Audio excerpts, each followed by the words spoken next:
This is Emily's book. Emily's my granddaughter, and she asked me a long time ago if she could have my dive journals that I wrote, and I said, yeah, you can have them.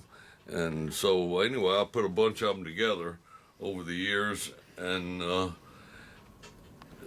so I named it Emily's book. But it's really Steve Phillips' dive journal of mining for gold in Nome, Alaska, and it covers quite a few years. I think 2004 to about 2012, and it's just it's the best book that's ever been written about gold mining in Nome, Alaska, and it's also the worst book because it's the only book that's ever been written about dredging for gold in Nome.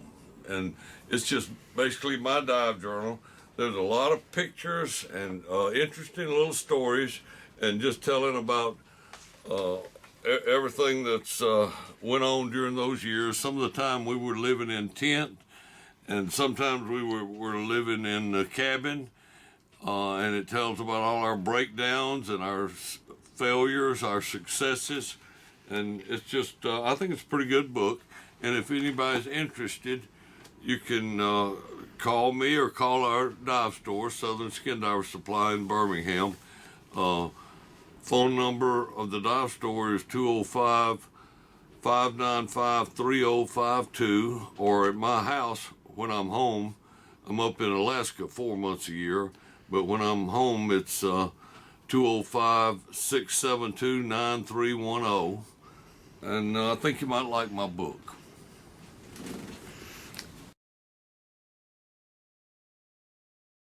I make jewelry with the nuggets and the pickers that we find up here in Nome, and over the last 25 years of dredging in the Bering Sea, and inland. But I don't melt down any gold and make nuggets like a lot of jewelry is sold as nuggets, but they actually made the nuggets from melting fine gold. But this is all natural nuggets, the way it's found. Nuggets are hard to come by. They say a 1 ounce nugget is rarer than a 5-carat diamond. It doesn't bring that kind of price or anything, but it's rare. I've only found a couple of nuggets over 1 ounce in the last 25 years. But jewelry, you want smaller pieces, and I make some of them with silver and gold, and then a lot of them with 14 karat gold, and I'll build the ring with materials I buy, and I shape the ring, and I mark it with my sign. My brand is on the inside, and I build the whole thing, and you say solder, but it's actually pretty much weld the gold nuggets into it, the 14 karat gold. The rest of it's 14 karat, but the nuggets up here, or the gold, all the gold is about 21 karat. If you look close at the different colors between the 14 karat and the 21 karat, you can see the distinct difference in color. Gold from all different places can vary. Some of the gold from North Dakota is as low as 10 karat, and about the highest I've ever seen is about 22 karat, and that was down in Western Australia. But I enjoy it, and I don't like to see the nuggets and the pickers melted down. I'd rather them be made into jewelry, and I enjoy making the jewelry, and a lot of people like it, especially the prospectors and the miners that appreciate how hard it is to get the pickers and the nuggets. I make pendants, lots of different kinds of pendants. Some of them I use stones that I shape, and then some are silver. No, those stones, did you find those stones? Yeah, this is one from Nome area that I shaped, and this one from my farm, just a piece of quartz that I think it's pretty, and then I put a little nugget on it, and this one I put a nugget on it. And I make some of the pendants are pretty expensive, like this one, and I make them. My wife likes one like this. She wears it a lot. And some of these pieces here, I build the silver frame of the heart, then I put little pickers all the way around it, and I sort of like those.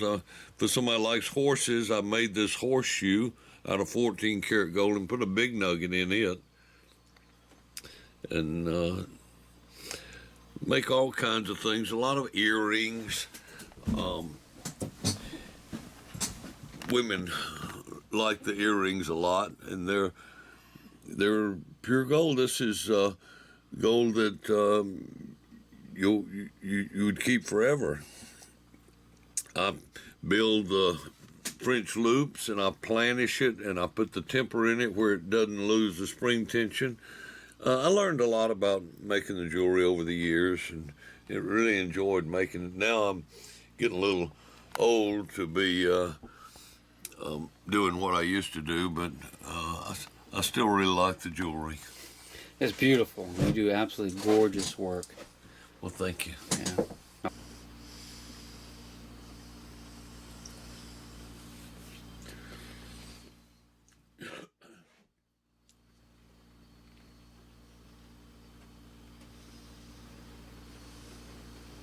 Yeah, I'm a Civil War collector and hunt for Civil War relics, cannonballs especially, and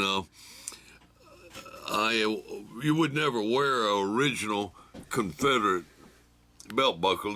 They're too valuable. So I had some belt buckles made with Nome that I found in Nome, and had it changed to 14 karat, and had molds made from original buckles, and this belongs to Spencer here, and it's pure 14 karat gold with Nome gold, and it's an Alabama state seal. And the other one is one I wear, and it's a Mississippi. Mississippi troops use that one a lot, and I made quite a few of these. You're never broke if you're wearing a solid gold belt buckle. That's It's for not sure. gold. It's not gold plated. It's solid gold. Let's see the backs. Wow, look at that. And that's number 6. It's got a 6 stamped in it. That's number 6. So how many do you have? I got about 20, or I had about 20. I gave my sons and my nephew. Wow. That's number 7. Oh, do you sell these too? Well, I'd be happy to sell them if people will part with a little money, but Oh, I bet. yeah, I'd be happy to sell some of them. Yeah. How heavy are they? They run about 4 ounces. Wow. 4 ounces of 14 karat, huh? 4 ounces of 14 karat, made from original molds, and this way I can wear it's not really just a regular reproduction buckle. It's a solid gold Confederate belt buckle. I like them. Only Steve. Oh my. It's just, that man's crazy, but they are beautiful. They really, really are. So, which one do I get? Well, you have to find Spencer for that one. And they'd hand to me, and the participants had come out, and they were out there looking at the 8-inch dredge, standing around like, well, I'm a gold miner and all this stuff. And then they saw me testing this, and it had a lot of gold in it. You know, maybe coarse gold, little pickers, and a lot of fine gold in there. And they saw me like that, and their eyes are getting big. None of them saying a word they're looking at. And I look at it like that, and I say, yeah, there's gold there. I just dump it in the creek, and they damn near leaped in the water after it. Cause I knew they were gonna have a fit, but it didn't matter because we were sucking up everything down there anyway. It's going in the sluice spot. But I just did that, just sort of pestering them. They said that's the most gold they'd seen all week. It's like this all the time. It's awesome.